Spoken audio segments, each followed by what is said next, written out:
Today I want to talk about Grant Calcaterra, who announced on his Twitter that he is transferring to Auburn University, and all that's coming up after the bumper. Don't be cornering me. Hold up. Time. You gotta help me with that corner shit.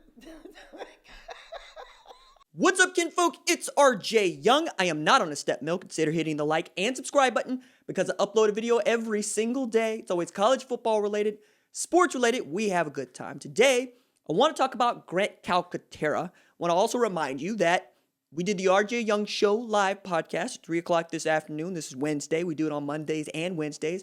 You can download the RJ Young Show podcast. If you do, please rate and review it.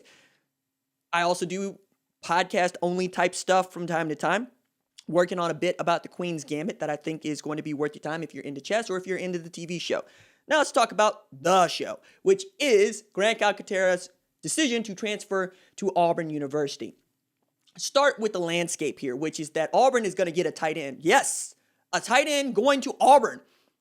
Yeah. I always wonder why Gus Malzahn didn't actually want to use tight ends and making the most out of guys like Seth Williams. I get it, right? But what if you had a 6'4", 230-pound guy that's a matchup nightmare? Doesn't everybody want one of those guys? Apparently, Gus Malzahn has bought in. And what they're getting is a guy who's got 41 catches, 637 yards over 2 seasons, committed, signed with Oklahoma in 2017 at 26 catches for 398 yards in 2018, en route to a Big 12 championship and a college football playoff berth. Was one of the heroes of the Big 12 championship for Oklahoma, an outstanding pass catcher, and again, a matchup nightmare. This is the guy who was following the footsteps of Mark Andrews, who has caught the most touchdowns of any tight end over the last 2 years in the NFL, and was a Mackey Award winner, and probably would have been the guy that keeps Austin Stogner on the bench. And Austin Stogner is a 6'6", 245-pound matchup nightmare for Oklahoma, and we know how Lincoln Riley loves to use tight ends in that Y concept where they get matches up against smaller safeties and slower linebackers. You could put those guys all over the field, you would, and I'm glad to see that Gus Malzahn is probably going to do that with Grant Calcaterra. I don't know that the Chad Morris connection has had a whole hell of a lot to do with Grant Calcaterra choosing to transfer to Auburn, but it wouldn't hurt. The way that I look at this is Chandler Morris, Chad Morris's kid, plays quarterback at Oklahoma. It's the third-string quarterback. Chad Morris took a bye week to go see his kid play against Kansas. Perhaps in watching how they use tight ends at Oklahoma, he's like, wonder what would happen if we had a tight end. And then you find out that Grant Calcaterra is available. He announced earlier this year that he's going to return to play football, and, there was a reason as to why he retired from football. So I think unpacking this, the way that I see this going, right, is OU team doctors must have told him, we can't allow you to play football because of concussions that you have suffered, and we think that it is against your health for you to play football further. If you sought a second opinion, and that second opinion said that you could go play football, you would probably go play football. But the idea of you returning to play football at Oklahoma is off the table. I think that they mutually separated. Everybody's on board with what happened there. And I think Grant Calcaterra was also thinking, I guess I'm just done playing football since the OU team doctors or doctors would not clear me to play football, when that's probably not the case and the reason that he's ending up at Auburn. This is also a dude that at the time was saying that he wanted to go and fight fires in California, where he's from, coming out of Santa Margarita, where they had just dangerous and awful wildfires just ravaging the state.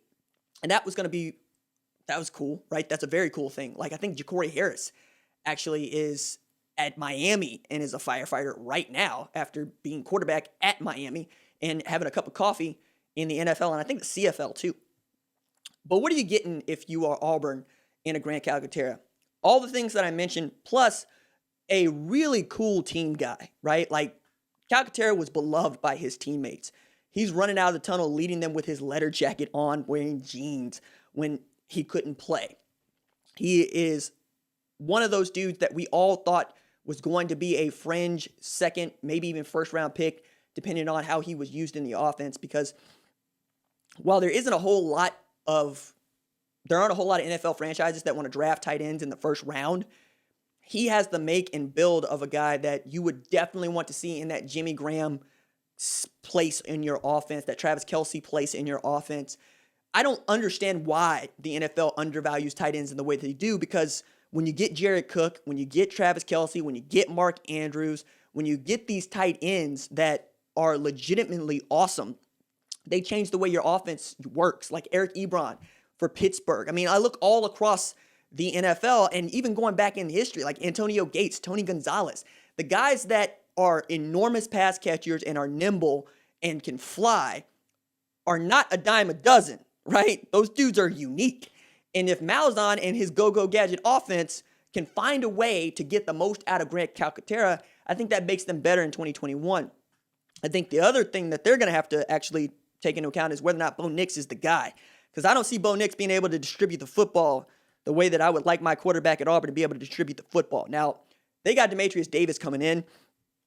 I think they should move Kalen Newton back to quarterback and give him an opportunity to play that position, because I just don't buy into the Bo Nix hype, but apparently Gus Malzahn does.